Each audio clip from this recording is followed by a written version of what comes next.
عطا مانگتا ہوں الہی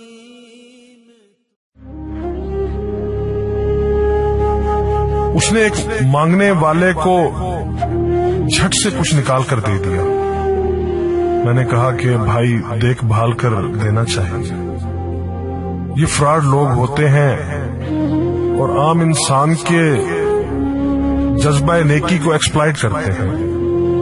فرمانے لگے آپ نے وجہ فرمایا میں پہلے ایسا ہی کرتا تھا، پھر ایک واقعے نے میری دنیا بدل کر رکھ دی. میں دھرم پورہ لاہور میں اپنے گھر سے سائیکل پر نکلا تھا کہ ٹھیکیدار سے اپنے بقایا جات وصول کر لوں. میں اسٹیل مل فکسر تھا اور ایک کوٹھی کے لینٹر کے پیسے باقی تھے، مگر ٹھیکیدار آج کل پر ٹرخا رہا تھا. میں سائیکل پر جا رہا تھا کہ ایک شخص اپنا بچہ فٹ پاتھ کے کنارے لٹائے ہسپتال پہنچانے کے لیے ٹیکسی کا کرایہ مانگتا پھر رہا تھا. وہ کبھی کسی پیدل کا بازو پکڑ کر ہاتھ جوڑ دیتا، میرا بچہ بچا لیں، مجھے ٹیکسی کا کرایہ دے دیں. تو کبھی موٹر سائیکل والے کو ہاتھ دے کر روکتا، کبھی کسی کار والے کے پیچھے بھاگتا کہ وہ کار میں اس کے بچے کو ہسپتال پہنچا دے. کوئی رکتا تو کوئی نہ رکتا، جو رکتا وہ بھی اسے گھور کر دیکھتا اور آپ والی سوچ کر اسے ڈانٹتا، کام کر کے کھانے کی نصیحت کرتا اور آگے نکل جاتا. میں جو سائیکل سائیڈ پر روکے ایک پاؤں زمین پر ٹیکے اس کا تماشا دیکھ رہا تھا، اچانک اس کی نظر مجھ پر بھی پڑی.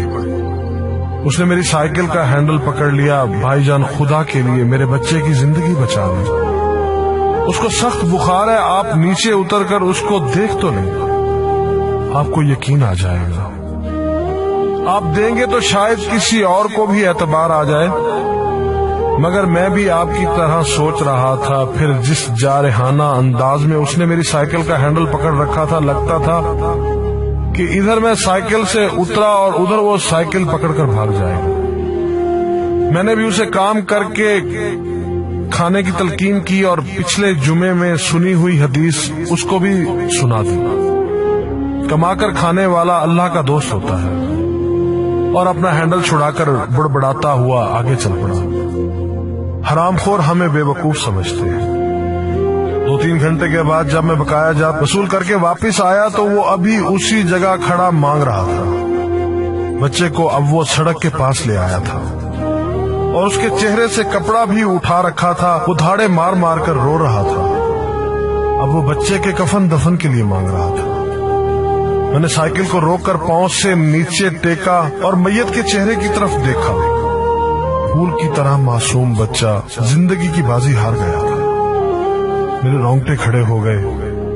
میں نے جیب میں جو کچھ تھا بقایا جات سمیت سب بغیر گنے نکال کر باہر پھینکا اور اس سے پہلے کہ اس کا باپ میری طرف متوجہ ہو سائیکل اس تیزی سے چلا کر بھاگا گویا سارے لاہور کی بلائیں میرے پیچھے لگ گئی ہوں. میں گھر پہنچا تو میرا برا حال تھا. تھوڑی دیر بعد مجھے بخار نے آ گھیرا. بخار بھی کچھ ایسا تھا گویا میرے سارے گناہوں کا کفارہ اسی بخار سے ہونا تھا. گھر والے مجھے ہسپتال کے لیے لے کر نکلتے اور میں چارپائی سے چھلانگ لگا دیتا. مجھے ہسپتال نہیں جانا تھا. میں اسی بچے کی طرح ایڑیاں رگڑ رگڑ کر مرنا چاہتا تھا. 2-3 دن کے بعد بخار کو تو آرام آ گیا مگر میں ذہنی مریض بن گیا. مجھے لگتا گویا میرا اپنا اکلوتا بیٹا جو 3ری کلاس میں پڑھتا تھا وہ اس بچے کے کفارے میں مر جائے. میں نے بچے کا اسکول جانا بند کر دیا. بیوی کے بار بار اصرار کے باوجود میں بچے کو اسکول تو کیا دروازہ کھولنے بھی نہیں جانے دیتا تھا.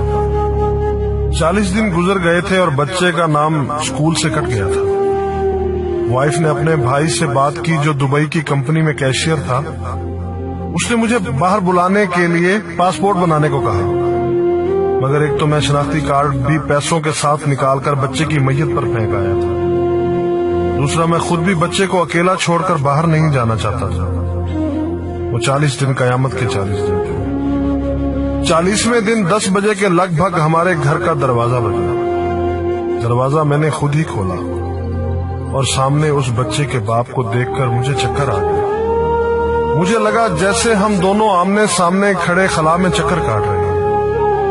درمیان میں بچے کا چہرہ بھی آ جاتا، میری کیفیت سے بے خبر اس باپ نے مجھے دبوچ لیا اور پھوٹ پھوٹ کر رونا شروع کر دیا۔ وہ کچھ کہنے کی بجائے میری ٹھوڑی کو ہاتھ لگاتا اور اسے چوم لیتا، جبکہ میں پتھر کا بت بنے اس کی گرفت میں تھا کہ اچانک مجھے جھٹکا لگا اور میری چیخ کچھ اس طرح نکلی جیسے کسی کو پانی پیتے وقت اچھو لگ جاتا ہے اور پانی اس کے منہ اور ناک سے بہہ نکلتا ہے۔ میں اس بچے کے باپ کو سختی کے ساتھ سینے سے لگائے یوں رو رہا تھا گویا اس کا نہیں بلکہ میرا بچہ مر گیا ہے۔ ہمارے رونے سے گھبرا کر پورا محلہ اکٹھا ہو گیا تھا۔